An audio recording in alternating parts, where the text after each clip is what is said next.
Okay so hi everyone. So shift number 2 भी यहाँ पे आज एंड हो चुकी है और स्टूडेंट मुझसे बार बार बोल रहे हैं सर नॉर्मलाइजेशन होगा या नहीं होगा। उसके रीजन मैं आपको बताता हूँ। शिफ्ट नंबर 2 के अंदर भी हमें काफी ज्यादा चेंजेस देखने को मिले हैं। इन टर्म्स ऑफ कोडिंग ज्यादातर चेंजेस देखने को मिले हैं और पैटर्न बाकी तो वही था आपके पास, right. But in terms of numerical ability अगर आप देखेंगे तो काफी थोड़े से हमें यहाँ चेंजेस देखने को मिले। लेवल ऑफ डिफिकल्टी में वही बोलूंगा, न्यूमेरिकल एबिलिटी का थोड़ा सा मॉडरेट टू डिफिकल्ट था, बट बाकी सेक्शन जो थे वो बहुत ही डुएबल थे। अगर आपने सच में पढ़ाई की है, ठीक है, सच में आपने मॉक टेस्ट दिए तो आप आराम से लगा सकते हो आपके पास।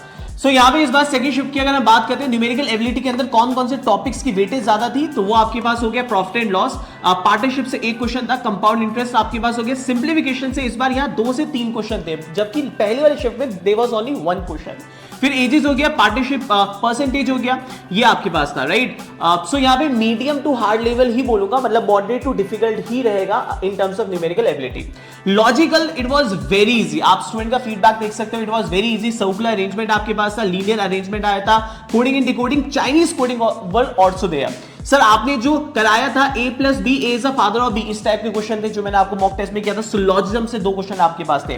वर्बल एबिलिटी की अगर आप बात करेंगे, it was parajumbles, RC, एंटोनियम्स, word, one word substitution, sentence completion, यही आपके पास सिंपल था। और जो क्लास में हुआ था वैसे ही कॉन्सेप्ट बेस्ड क्वेश्चन आए थे। सो अगर आप देखेंगे तो इट वाज मतलब सिर्फ न्यूमेरिकल वाला जो सेक्शन था वो मीडियम टू हार्ड था आपके पास, वरना बाकी section it was very easy. जैसे लॉजिकल हो गया, वर्बल एबिलिटी हो गया, इवन एडवांस वाला सेक्शन जो था वो तो सबसे इजी था।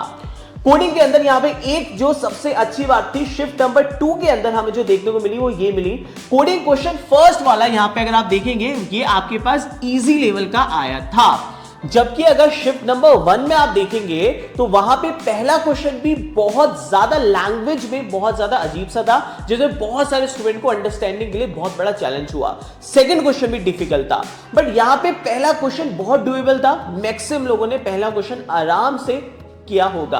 हम जा रहे हैं 7 to 8 मार्क्स, वापस से रिपीट कर रहा हूं, अगर आपने इतने से ज्यादा सही किए हैं तो आप सेफ अटेम्प्ट में जा रहे हैं। 14 मेरे हिसाब से बहुत सारे लोग यहाँ कम भी बोल सकते हैं, बट मेरे हिसाब से इतना जाना चाहिए क्योंकि ओवरऑल कट ऑफ भी यहाँ पे निकलनी चाहिए। सो लॉजिकल में आपके पास मतलब ज्यादा से ज्यादा आप करोगे 12 to 14 और इंग्लिश के अंदर 25 में से कोडिंग क्वेश्चन आपके सही होने चाहिए। बाकी एडवांस के अंदर 7 to 9 कर रहे हो, आप सही जा रहे हो। This was a game. So second वाले में नॉर्मलाइजेशन होगी। All the very best. अगर पेपर अच्छा हुआ है, जैसा हुआ है, इसको अगर आप क्रॉस कर रहे हैं, ऑल द वेरी बेस्ट। सारे स्टूडेंट का शेयर करना। बाय।